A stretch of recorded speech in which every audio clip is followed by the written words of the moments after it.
what's up guys? It's me again, Mac Motovlog. And for today's video, yan, nakasinelas lang ako. Ano? Pupunta ako ngayon sa Camarines sa Potter Road at dahil after 3 weeks, yan, na pag-iintay ay nandun na daw yung aking ORCR. Yun, thank you Lord. And syempre, thank you Lord pa rin dahil napapansin ko na tumataas yung ating subscribers, pati yung ating mga viewers. Yan, maraming salamat po sa inyo, sa mga nag-subscribe, mga nakasubscribe na, at sa mga magsusubscribe pa. Yan, so maraming salamat sa inyo, no? Well, i-share ko lang din sa inyo, no? Kaya po umiinit pala yung ating bangko. Yung nakita ko po kasi yung compression ratio niya. Ano? Yan yung compression ratio niya. Hindi porket nakaliquid cooled, ay hindi na po umiinit yung ating makina. No? So, kaya po siya in-liquid cool, yung motor.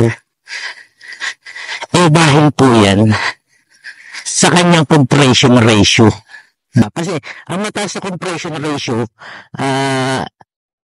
binibigay niya yung full potential ng motorcycle mo. Ano? At the same time, syempre pagka naibibigay niya yung full potential sa iyo, ang kapalit po nun ay sobrang mag-init yung kanyang makina. Kaya po para malimitahan yung sobrang pag-iinit ng makina niya, maiwasan din po yung overheating at mauwi pa sa pagkasira ng inyong motor, nilagyan po ito ng liquid cooled. So kung umiinit yung bangko nyo, yan dahil po yan dyan sa compression ratio niya. Yun o, pinawala tayo. Thank you po. Pero sa akin naman, hindi naman siya ganun totally sobrang init, no?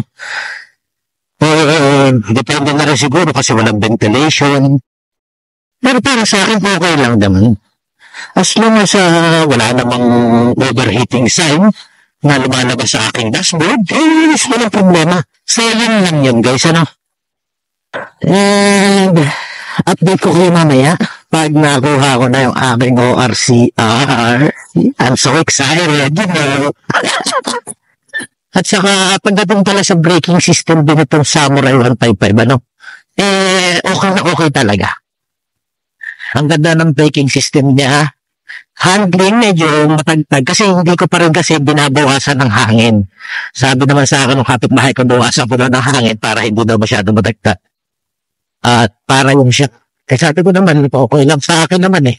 Wala naman problema kung matagtag eh, para maubos-ubos yung bulbul ko, para lumit-lit mo yung tiyan ko. Diba? Para mas magaanan sa akin si Samurai. Nagawa ka na po yung RCI ko. So yan, maraming salamat sa Mitsukoshi dito sa Camarines sa Potter Road.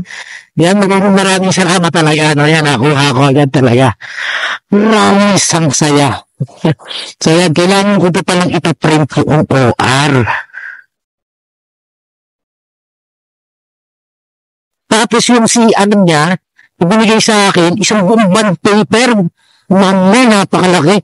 So, siguro, bago na talaga yung ni LTO, na mas pinalaki na nila para dun sa mag-checkpoint na malabo ang mata.